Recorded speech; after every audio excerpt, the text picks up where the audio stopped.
বৃন্দাবনে আমার এক সিদ্ধ বাবা ছিল মা, যার নাম হলো জগদীশ বাবা। নামটা কি সবাই বলো মা? মহৎ চরিত্র শুনলে, মহৎ ভক্ত প্রসঙ্গ শুনলে আমাদের হৃদয়টা মা শান্ত হয়, আমাদের এই তত্ত্ব জীবন শান্ত হয়। এই কারণে মহৎ চরিত্র শোনা প্রয়োজন মা। বৃন্দাবনে এক মহৎ, যার নাম হলো সিদ্ধ জগদীশ বাবা। জগদীশ বাবা বৃন্দাবনী থেকে নিষ্ঠা সহকারে, সর্বদা অনন্য ভক্তি সহকারে প্রভুর ভজন করতেন, প্রভুকে ডাকতেন মা। এই বৃন্দাবনে মা একদিন কি হলো মন দিয়ে শুনবেন। ধনী পরিবারের এক মেয়ে, অনেক সুন্দর দেখতে মা, অনেক বিশাল সুন্দর। সে গিয়েছে বাবার কাছে, সন্ধ্যা যখন হয়েছে, বাবা ভজন করছে তো বাবার কাছে গিয়ে সেই সুন্দরী মা আমার মাথা নত করে প্রণাম করেছে। বাবা বলল, মা গো, কে তুমি? বলছে, বাবা আমি অধম বাবা, আমি হত দরিদ্র বাবা, আমি এসেছি আপনার দুয়ারে, আপনার চরণে এসেছি বাবা, আপনি কৃপা করে আমার মতো পতিতকে, অধমকে আপনি দীক্ষা দান করুন একবার। বাবা বলছে, মারে দেখতে এত সুন্দর মা, তুই সংসার করবি, তুই এসেছিস বৃন্দাবনে, তোর ভজন হবে না মা, তুই চলে যা মা, তুই চলে গিয়ে তুই বৃন্দাবনে ভজন কর।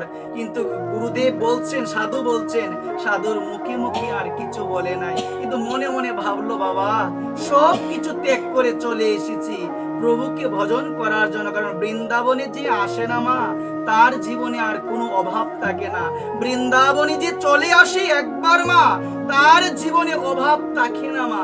বৃন্দাবনে তো আমিও যাই, কিন্তু আমি ভাবি সেখানে গিয়ে বৃন্দাবনের ভূমিও মনে হয় চাদল পাড়ের মতোই ভূমি। আমি ভাবি যমুনা মহারানীও মনে হলো চাদল পাড়ের মেঘনা নদীর মতোই। এইরকম জ্ঞানে বৃন্দাবন দর্শন করলে কোনো লাভ হবে? বৃন্দাবন ভূমি হলো সাক্ষাৎ ভূমি, যে ভূমির মধ্যে আমার প্রাণ গোবিন্দ আমার করুণাময়ী রাধারানীর সঙ্গে লীলাবিলাস করেছেন। ওই বৃন্দাবনের দুলির মধ্যে এখনো আমার গোবিন্দের চরণ রজ রয়েছে। এই কারণে ভক্তরা যায় বৃন্দাবনে গিয়ে ওই রজের মধ্যে গড়াগড়ি দেয় এবং মনে এই বিশ্বাস, এখানে আছে আমার ভগবান, আমার প্রাণ গোবিন্দের চরণ দুলি। বলো না গো রাধে রাধে, চরণ দুলি। আজকে সাধু বাবা বলছে, মা তুমি এত রাখবে না মা, তুমি এত সুন্দর, তুমি দেখতে এত সুন্দর মা, তুমি কেন এসেছো মা? তুমি চলে যাও, তুমি গিয়ে সংসার করে, তোমার ভজন হবে না মা, লোকে দেখলে তোমার প্রতি আকৃষ্ট হয়ে যাবে। দেখো শুনো মন দিয়ে, তুমি সুন্দর, তোমার প্রতি আকৃষ্ট হয়ে যাবে, তোমার ভজন হবে না মা, তুমি চলে যাও। চিন্তা করলো মনে মনে, যে রূপের জন্য আজকে সাধু বাবা তার চরণে আমাকে আশ্রয় দিল না, সেই রূপ আমি আর রাখি না।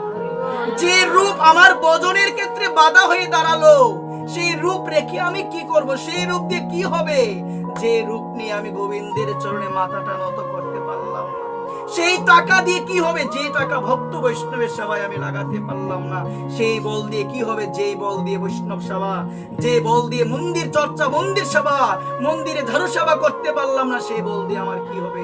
কোথায় যাবে গো সেই বল?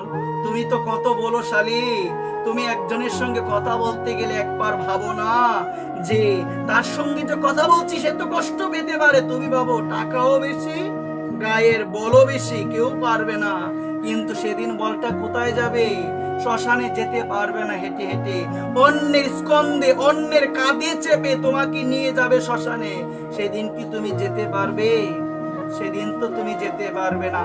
মাঝখানের এই জায়গাটা ভুলে গেলে ভগবানকে, ভগবানের দাস ভুলে গেলে, ওই দাসত্ব বৃত্তিটা ভুলে গিয়ে নিজেকেই ভাবছো প্রভু।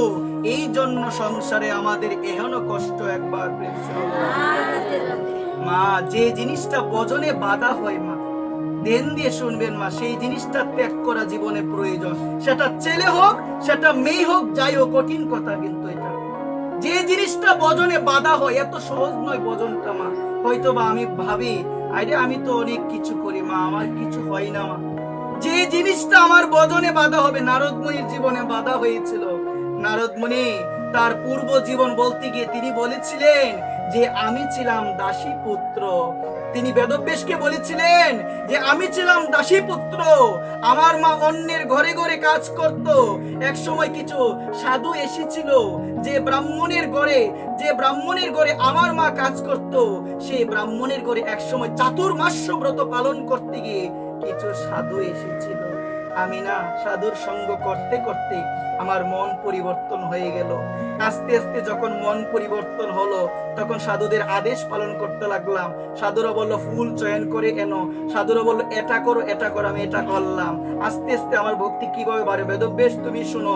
তারপরে যখন আমাকে তারা উচ্ছিষ্ট প্রসাদ দিল, তখন আমার মধ্যে কৃষ্ণ ভক্তি আসলো। আমার মনে হলো কি এই সংসারে আমার আর থাকা যাবে না। যখন সাধুরা চলে যাবে, চাতুর্মাস্য শেষ, আমার মনে এত কষ্ট এসেছে, আমি কিভাবে থাকবো আপনাদের ছেড়ে, আমি কিভাবে থাকবো। তখন চলে যেতে চাইলো, কিন্তু তারা বললো যতদিন তোমার মা আছে ততদিন তুমি সংসারে থাকো। যেদিন তোমার মা চলে যাবে, তোমার মায়ের অন্ত্যেষ্টি ক্রিয়া করে শ্রাদ্ধ কর্ম করে তুমি চলে যাও সেই সাধনের পথে। একবার শুনে যাও, নারদ মুনির মনে তখন একটা আকাঙ্ক্ষা, মা যতদিন আছে থাকবো সংসারে, কিন্তু যেদিন মা আর থাকবে না, মন দিয়ে শুনেন, কথা বলবেন না কেউ, সেদিন আমি সবকিছু ত্যাগ করে চলে যাব প্রভুকে ভজন করার জন্য, প্রভুকে ডাকার জন্য। ভজনের পথে যেটা বাধা হয়ে দাঁড়াবে, মনে রাখবেন সেটাকে ত্যাগ করা প্রয়োজন। আজকে আমার মাকে বলল, মা তুমি এত সুন্দর মা, সবাই তোমার প্রতি আকৃষ্ট হয়ে যাবে মা, তোমাকে দেখে সবাই কামায়িত হয়ে যাবে মা, তোমার ভজন হবে না। চিন্তা করলো আজকে এই সৌন্দর্যের জন্য, এই রূপের জন্য আমাকে সাধু মশাই আশ্রয় দেয় নাই, গুরুদেব আশ্রয় দেয় নাই। চলে গেল মা। চলে যাওয়ার পরে একটু দূরে গেল সাধুর আশ্রম থেকে।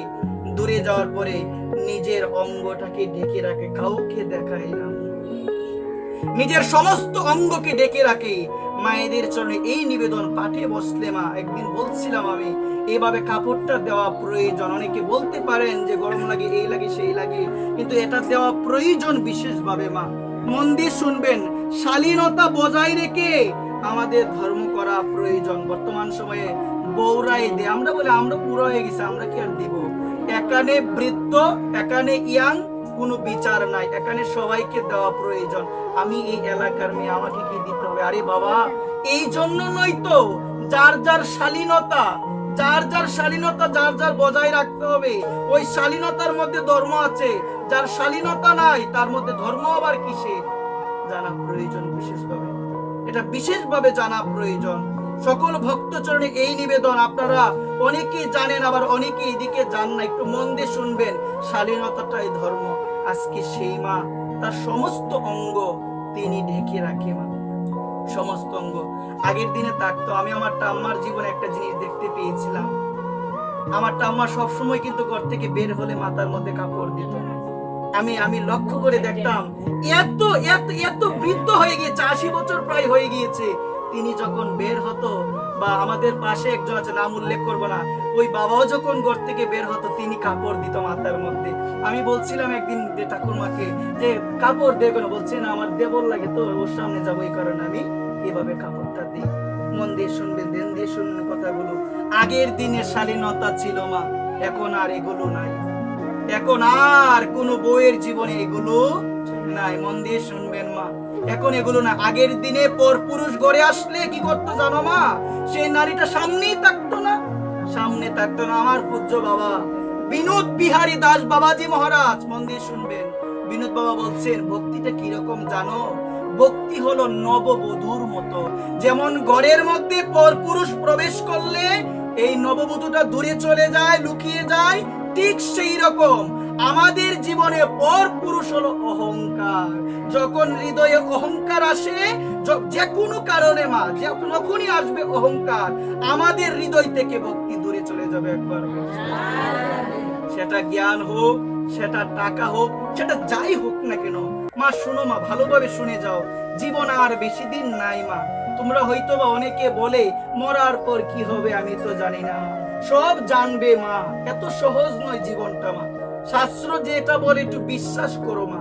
আমি তোমাদের সন্তান হিসেবে নিবেদন করছি, আমি তেমন কিছু জানি না, আমার সাধন নাই, ভজন নাই, কিন্তু উপলব্ধিতে এসেছে আমার, নিন্দা করা ভালো নয় মা।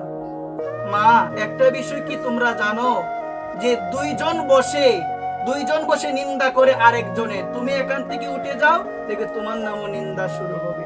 হয় কি না? হয় মা। নিন্দা জিনিসটা ভালো নয় মা, এটা ভজনকে নষ্ট করে দেয়, এটা ভক্তিকে নষ্ট করে দেয়। এমনও মানুষ আছে এত হিংসা বেশি মা, সামান্য পরিমাণ দোষ পেলে এটা নিয়ে আলোচনা, এটা নিয়ে নিন্দা, এটা নিয়ে সমালোচনা। ভক্তি মা, এই ভক্তির মাধ্যমে ভগবান প্রাপ্তি সম্ভব নয় যদি নিন্দা সমালোচনা যদি হৃদয় থেকে দূরে সরাতে না পারি। কথা শুনছেন মনোযোগ দিয়ে আপনারা? বলেন তো আমি কি বললাম এখন? আওয়াজ দিয়ে বলেন, পিছনে আওয়াজ নাই।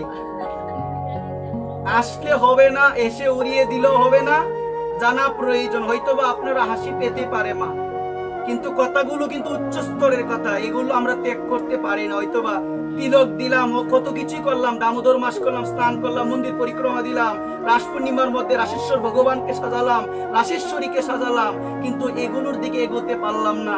এক মহিলা 2-3 জন একসঙ্গে থাকলে নিন্দা করেই করে, সমালোচনা করেই করে, করে কিনা সবাই বলে? আমি ভুল বলছি? একবার প্রেম সে বলো। আমি যতই এখানে বসে বলি নিন্দা করবেন না, কিন্তু আমি জানি, আমি বুঝি 2-3 জন মহিলা একসঙ্গে থাকলে তারা অন্যের নামে নিন্দা না করে থাকতে পারবে না। পুরুষরা তো করবে, পুরুষরা ব্যস্ত, মহিলারা ব্যস্ত না বেশি। আমি সকল ভক্ত চরণে এই নিবেদন করি, কষ্ট পাবেন না কেউ, জানা প্রয়োজন মা, বিশেষভাবে জানা প্রয়োজন মা, মন দিয়ে শুনবেন।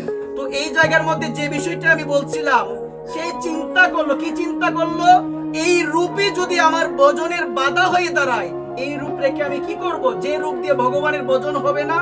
কারণ জীবন পেয়েছি ভগবানকে ডাকার জন্য। সকালে উঠে প্রথম কাজ ভগবানের সেবা। অনেক আছে সকালে উঠে আগে চা সেবা করে পরে ভগবানের সেবা। এটা অজ্ঞানতা, এটা ত্যাগ করা প্রয়োজন। ভগবানের সেবা আগে দিতে হবে। ভগবানকে, এটাই তো তুমি এখনো জানো না, এই কারণে জানা প্রয়োজন। ভগবান হলো শরীর, গীতায় বলছেন ভগবান, গীতায় 5ম অধ্যায় কর্ম সন্ন্যাস যুগের 29 নং শ্লোকে ভগবান বলছেন, ভুক্তারাং জগৎ উপাসনাং সর্বলোক মহেশ্বরং সুহৃদং সর্বভূতানাং জ্ঞাতা মাম শান্তি মিচ্ছতি। সেই শান্তি লাভ করতে পারে, টাকা শান্তি দিতে পারে না, ঘর বাড়ি শান্তি দিতে পারে না, জায়গা নাই, জায়গা হলে যে শান্তি পাবে দিতে পারে না, জায়গা হলে ছেলের বিয়ে দিবে। এখন ভালো আছে, কলিযুগের সংসার, কলিযুগের সংসার, মনে আল্লাহ ছেলেকে বিয়ে করাবে, টিকবে না আল্লাহ বেশি দিন। যদি ভাগ্য ভালো থাকে টিকবে, কি আল্লাহ করে বলো ছেলেটাকে বিয়ে করাবো গো। মনে রাখো এখন ভালোই আছো, আমি বলি কি ভাগবতে আছে বিধান, কলিযুগের ছেলে মেয়ের মা বাবা হলো বিয়ে করার পর শ্বশুর শাশুড়ি। আমার পূজ্য গুরু মহারাজ, আমার গুরু মহারাজ উনি বলেন, শ্বশুর গুরু মাথা গুরু, তার চেয়ে অধিক গুরু তাকে আমার পিছনে। কে বসে? সে মা, সে যা বলে তাই আমরা শুনি, যা বলে তাই শুনি। বিয়ে করার পরে আমরা কি করি জানো মা? আমরা বিয়ে করার পরে আমাদের আপন হয়ে যায় শ্বশুর শাশুড়ি, হয়ে যায় না? হয়ে যায় মা, শ্বশুর শাশুড়ি আপন হয়ে যায়। কিন্তু যে পরিবারে এগুলো হয় না তাদের ভাগ্য অনেক ভালো, অনেক ভালো। কিন্তু বর্তমান সময়ে এখন সবাই আমরা অন্ধকারের দিকে ধাবিত। এত আহ্লাদ করিয়েন না, ভগবানের কাছে প্রার্থনা করবেন, ছেলের বউ যদি আসে যেন ভগবান তুমি একটা ভালো বউ পাঠিও। সুন্দর দেখে কি হবে? এখন তো বর্তমানে ফেস কাটিং না হলে বিয়ে করে বলে না অনেকে, ভালো গুণ দেখবেন, এটা আমি এখান থেকে বলতে পারি, ভালো গুণ খুবই কম মানুষ দেখে। এখন দেখবে টাকা পয়সা, এখন কি দেখবে গো? এখন দেখবে কি দেখবে জানো? যে মেয়েটা সুন্দর কি না। একবার প্রেম সে বলো, সুন্দর দিয়ে কি হবে গো? সুন্দর দিয়ে কি হবে যদি আচরণ না থাকে? যিনি আমার শ্বশুর তিনি শ্বশুর নয়, তিনি আমার বাবা। তিনি কে? তিনি হচ্ছে আমার বাবা। আমার বাবাকে যতটুকু সম্মান করেছি তাকেও ততটুকু সম্মান করা প্রয়োজন। এই শিক্ষাটা কোথা থেকে আসবে? পরিবার থেকে। বর্তমানে পরিবারে কি হয় জানেন? মেয়েকে কোনো শিক্ষাই দেওয়া হয় না, পড়ালেখা করে একদম আবার চলে যায়, রান্নাও পারে না, কিচ্ছু পারে না, গিয়ে দেখা যাচ্ছে গিয়ে একটা সমস্যার সৃষ্টি হচ্ছে কিনা সবাই বলেন? এই কারণে সকল ভক্ত চরণে আমি অধম নিবেদন করে বলবো, আমাদের সংসারটা যারা আমরা আছি, আমাদের চেষ্টা থাকবে সংসারেও থাকবো, মনে প্রাণে আমার গোবিন্দকে ডাকবো। একবার মনে প্রাণে গোবিন্দকে ডাকবো। আজকে সেই মা কথা শেষ করে দিব। আজকে সেই মা, মন দিয়ে শুনেন একটু, আজকে সেই মা বলল এই রূপটা আমি আর রাখবো না। এই রূপটা কি করব গো, আমি আর রাখবো না। মা একটা লোহাকে গরম করলো, মন দিয়ে শুনেন মা, একটা লোহাকে গরম করলো। লোহাকে গরম করার পর ওই তত্ত্ব লোহাটা মা নিজের শরীরে একটু একটু করে স্পর্শ করে 1 মাসে সমস্ত অঙ্গকে পুড়িয়ে ফেলেছে একবার। আমি বলছি সহজে, আপনারা শুনছেন সহজে, এই ত্যাগ এত সহজে কেউ করতে পারবে না। সামান্য ত্যাগ করতে পারলাম না দামোদর মাসে, এত বড় ত্যাগ করা সম্ভব? এত আচার, এত অনুষ্ঠান আপনি আমাকে বলেন শোনান, এত আচার এত নিয়ম আপনি বলেন করেন। আমার একটা বিষয় সেদিন মাথায় এসেছিল যে আমরা এত নিয়ম করলাম মা, আমরা যারা আমিষ বুঝি আছি, আমাদের একটা দন্ত দাবন করার ব্রাশ আছে না, কয়জন পরিবর্তন করেছিলেন? অনেকেই করেন নাই, অনেকেই করেন নাই। আপনি দামোদর মাস করেন, কিন্তু আগে যে ব্রাশটা ছিল দন্ত দাবন করতেন, এটাই আছে, আছে কিনা? এত নিয়ম অনেকের আছে, এত নিয়ম আপনি করেন, কিন্তু এটা আপনি করলেন না। এখানে মন দিয়ে একটু শুনে যাও, আমরা এত ত্যাগ করতে পারবো না। আমাদের জন্য বলছে, কথা বলো না, আমাদের জন্য বলছে দামোদর মাসে ত্যাগ করা প্রয়োজন, সবজি আদি ত্যাগ করা প্রয়োজন। প্রশ্ন, বাকি মাসে খাওয়া যায়, এই মাসে খাওয়া যাবে না কেন? কি গো প্রশ্ন করে না? আওয়াজ নাই দি সবার। এই দামোদর মাসের মধ্যে পটল, সিম, বেগুন, ঝিঙ্গা, মূলা এগুলো খাওয়া যাবে না কেন? আমাদের প্রশ্ন করা হয়, বাকি মাসে খাওয়া যায়, এই মাসে খাওয়া যাবে না কেন? দেন পূর্বক শুনে যাও কেন খাওয়া যাবে না। আমরা সবসময় অন্ন গ্রহণ করি না মা? করি কি না? আওয়াজ নাই দিয়ে। সবসময় কি গ্রহণ করি? আমরা একাদশীর দিন অন্ন কেন গ্রহণ করি না? কেন করি না? কারণ একাদশীর দিন অন্নের মধ্যে পাপ পুরুষ অবস্থান করে, এই কারণে আমরা করি না। মন দিয়ে শুনেন, আমরা সব